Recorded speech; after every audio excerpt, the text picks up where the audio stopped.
Welcome to all the amazing learners in your own online class sessions of question and answer series of one and only your history NCERT book for class 10th. So dear students, we will here discuss the much demanded portion, that is the question and answer of the chapter number 1 from your history book, that is the chapter The Rise of Nationalism in Europe.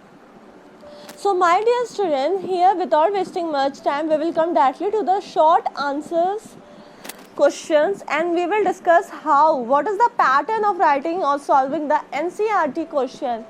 Mark one more thing, these questions are directly asked in your board examinations. These are very important questions. The date, the year are being mentioned down of your question. So your first question is, write a short note on Giuseppe Mazzini. As you can see here, I know that you all might be remembering about the Giuseppe Mazzini. If you have any doubt, you can go to the previous lectures of this chapter, which is in the channel under the playlist of class 10th history. So Giuseppe Mazzini कौन था आप लोग को? Definitely I know that you all are aware of it. Giuseppe Mazzini was an Italian revolutionary. वो Italy का एक revolutionary person था.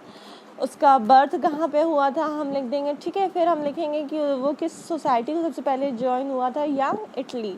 उसके बाद उसको 24 साल की उम्र में ही एक्साइल में भेज दिया गया था 1831 में for attempting a revolution. Okay, और वहाँ से आने के बाद वो फिर से ज्वाइन किया उन लोगों को जो रेवोल्यूशन को फेवर करते थे, और उसने बहुत ही इम्पॉर्टेंट रोल प्ले किया in setting up the French Revolution and also spreading the thought of the revolution in various nearby countries such as Germany, Switzerland, Poland and etc. तो इसी के बारे में हमें आपको याद होगा कि मेटरनिच ने एक वाक्य कहा था कि he is the most dangerous enemy of our social order. So these points you can include in your short note of Giuseppe Mazzini. Now next you need to see about a short note on Count Camillo di Cavour. Okay, who was he? He was the chief minister of Italy. He led the movement to unify the regions of Italy. उसने ही start किया था movement जिससे उसने Italy को unify किया था near by reason से, Italy को और भी ज़्यादा बड़ा बना दिया था. ओके, तो about this you will write under the heading of Count कैमेलियो.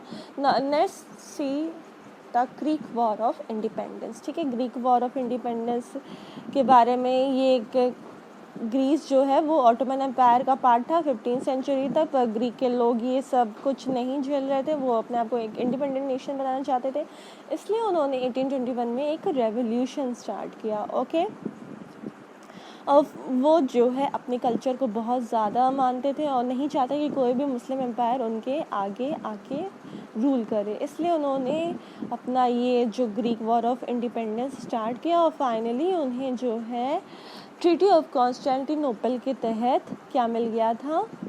Yes, उन्हें इंडिपेंडेंस मिल गया था in the year 1832. So this was about the Greek War of Independence. Now let's see about next topic, that is your Frankfurt Parliament.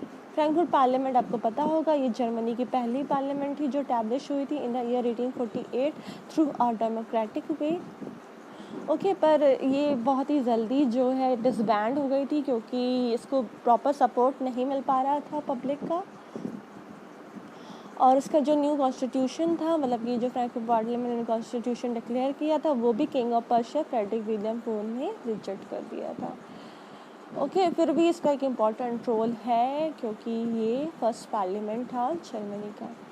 Now the next short note you have to write on the role of women in national struggle. You might have studied, I have focused you in detail about the role of the woman. This question is very important. It can be asked in your board examination because board always try to know your views regarding the national concept of nationalism or concept of feminism. Okay, so a large number of women participated in the movement. Okay, they participated in France as well as in Germany, but directly they didn't got the universal adult suffrage. उनको voting rights नहीं मिली थी और इसके लिए उन्होंने बहुत ही ज़्यादा लंबा चौड़ा स्ट्रगल किया. Okay, I hope this is clear to you. Our next question is, what step did the French revolutionaries take to create a sense of collective identity among the French people? ये आप देख सकते हैं, ये question 2013, 14, 15 और 16 में पूछा गया है. ये बहुत ही ज़्यादा इम्पॉर्टेंट क्वेश्चन है. कंटिन्यूसली 4 ईयर्स तक ये आया है. ठीक है, सो बहुत सारे चांसेस है कि ये आपका इस साल भी आ सकता है. और अगर ये क्वेश्चन पूछता है या फिर ऐसे 2 क्वेश्चंस पूछते हैं तो आप देख सकते हैं क्वेश्चंस में सिमिलैरिटी है, तो इसका आंसर में भी ये पॉइंट्स होंगे.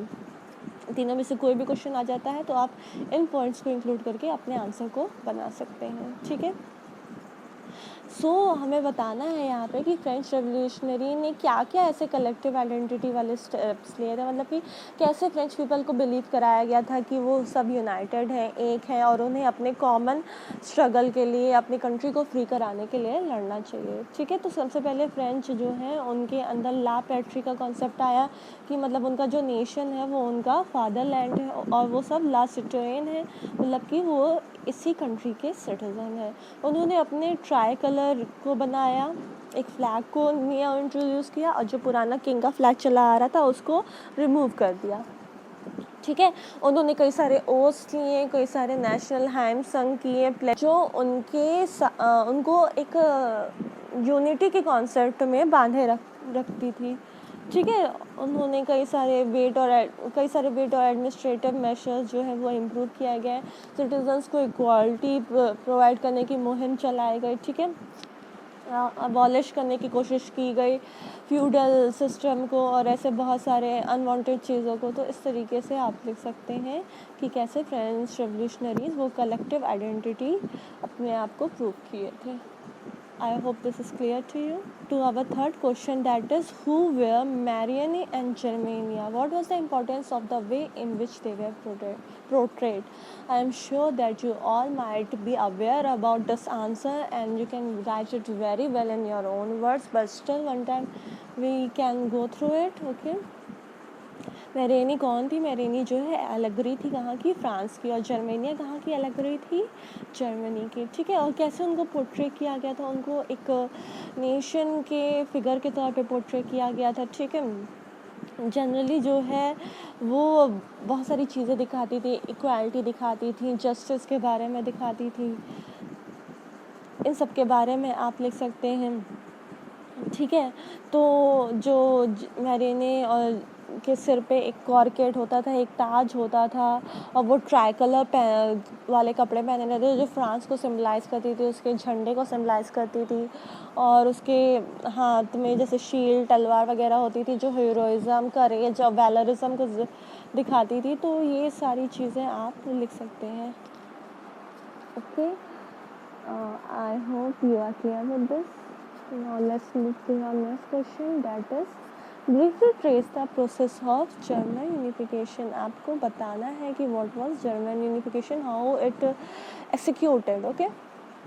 तो जर्मन यूनिफिकेशन के बारे में आप पूरा वही डिटेल लिख सकते हैं कि पहले जो है ये एक मतलब इतना ज़्यादा फ्रीडम नहीं था इसके पास, और यहाँ पे किंग विलियम फोर्थ जो थे पर्शिया के, वही जर्मनी को रूल करना चाहते थे, पर फर्स्ट इंस्टेंस में उनके लिए ये पॉसिबल नहीं हो पाया. फिर उनकी मदद करने कौन आया? Chief minister Otto von Bismarck. उसने अपने टैक्टिक्स से बहुत हेल्प की जर्मनी को यूनिफाई करने में.